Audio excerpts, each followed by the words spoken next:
गिरिराज परिक्रमा मार्ग स्थित एक निजी गेस्ट हाउस में सपा कार्यकर्ताओं की बैठक आयोजित की गई। इस बैठक में सपा के पूर्व जिलाध्यक्ष तुलसी राम शर्मा, जिलाध्यक्ष वीरेंद्र यादव की मौजूदगी में सपा युवजन सभा की नवीन कार्यकारिणी के विस्तार की घोषणा की गई। इस दौरान सपा जिलाध्यक्ष वीरेंद्र यादव ने भाजपा सरकार में किसानों के उत्पीड़न और पुलिस थानों में व्याप्त भ्रष्टाचार और फर्जी एनकाउंटर पर सवाल उठाए।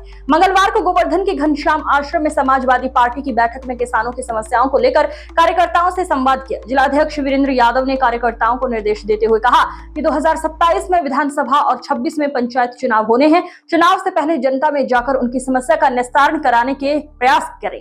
जनता भाजपा सरकार में भ्रष्टाचार से परेशान है। जनता के साथ खड़े होकर सड़क से लेकर अधिकारियों तक संघर्ष करें। थानों और तहसीलों में किसानों की सुनवाई न होने पर जिले के पदाधिकारियों को अवगत कराएं। जनता का शोषण नहीं होने दें। पार्टी से युवाओं को जोड़ें। जनता की सुनवाई के लिए ही युवजन सभा का विस्तार किया जा रहा है।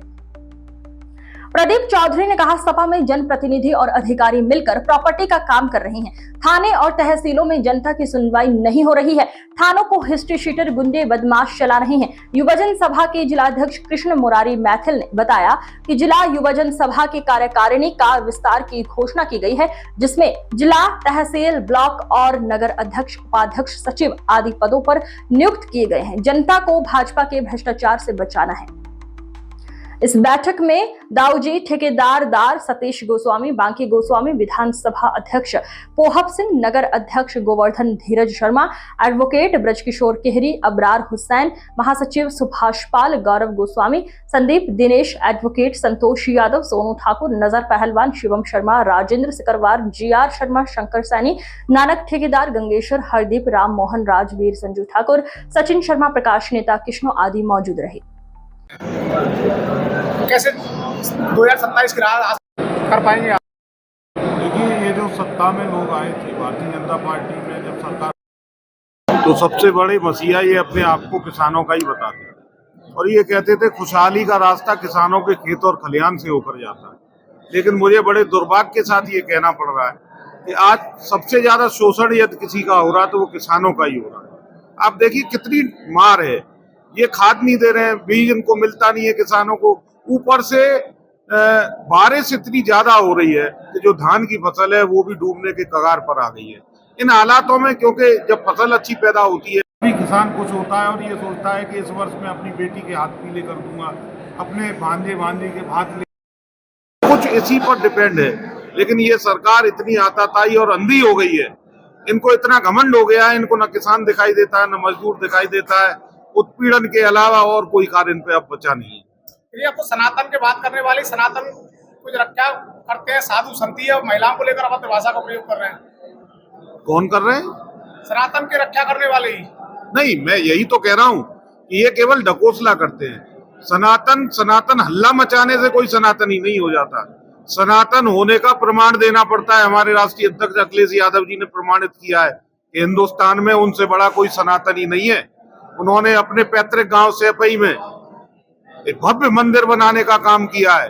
भोलेनाथ जी का केदारेश्वर धाम इतना बड़ा बनाया है और ये देखिए उनकी ईमानदारी और सच्चाई आप लोगों को कई माध्यमों से पता चल जाएगा। कल जो अंतिम सोमवार था और उस अंतिम सोमवार में जो शिला वहां पर रखी गई उसमें भोलेनाथ जी का प्रतिबिंब, चेहरा और जटायु स्वतः ही बन गई। इसका मतलब भोलेनाथ जी ने वहां आकर अपना वास ले लिया है। सच्चे सनातनी तो वो हैं, ये सब तो झूठे सनातनी। ये प्रेमानंद राधा रानी का प्रचार करते हैं, राधा रानी की बात करते हैं और महिलाओं को टारगेट किया जा रहा है लगातार। बिल्कुल नहीं, गलत बात है। देखने का नजरिया है। उन्होंने महिलाओं के सम्मान में कुछ नहीं कहा। उन्होंने केवल इतना कहा है कि हमारी सदियों से जो संस्कृति रही है उसके पहनावे ओढ़ावे को लेकर उन्होंने अपने विचार रखे। उन्होंने कहा है कि बिल्कुल संस्कृति के अनुरूप उनको आचरण महिलाओं को, बहनों को करना चाहिए। इसके अलावा उन्होंने अन्यथा कुछ नहीं कहा है। उन्होंने कहा 96% महिला सही नहीं है, क्षेत्र में सवाल उठाए। उन्होंने कहा आज की जो वास्तविक स्थिति है, जो दौर चल रहा है, जो पाश्चात्य संस्कृति के पीछे लोग होड़ बनाकर भाग रहे हैं, उन लोगों पर उन्होंने कटाक्ष किया। क्या उद्देश्य इस बैठक का? समाजवादी युवजन सभा का ये कार्यक्रम है और इस कार्यक्रम में समाजवादी युवजन सभा के जितने पदाधिकारी बनाए गए हैं उनको आज नियुक्ति पत्र दिए जाएंगे।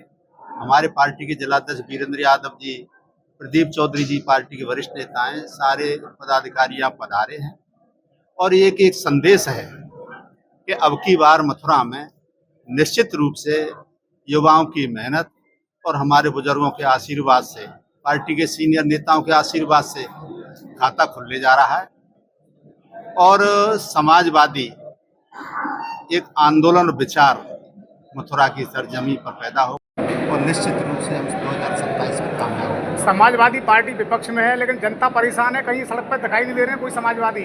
समाजवादी पार्टी सड़क पे क्यों नहीं? संसद सड़क पे है, विधानसभा में सारी जगह पे समाजवादी पार्टी लड़ रही है। और कौन लड़ रहा है बताओ? केवल समाजवादियों का ही संघर्ष है इसमें, भाजपा के विरोध में। किसान परेशान है, खाद नहीं मिल रहा है। आज के लिए ये गवर्नमेंट का काम है, हम लोग तो हल्ला मचाने के लिए, विरोधियों का काम है हल्ला मचाना। खूब हल्ला मचा रहे हैं, जहाँ तक आप रोज़ देखते होंगे। पर अब समाजवादी ही सरकार आने पर किसानों का भला हो सकता है। ये तो हमेशा किसान विरोधी है, पूंजीपतियों की सरकार किसान, गरीब, मजदूर, छात्र सबके विरोध में है।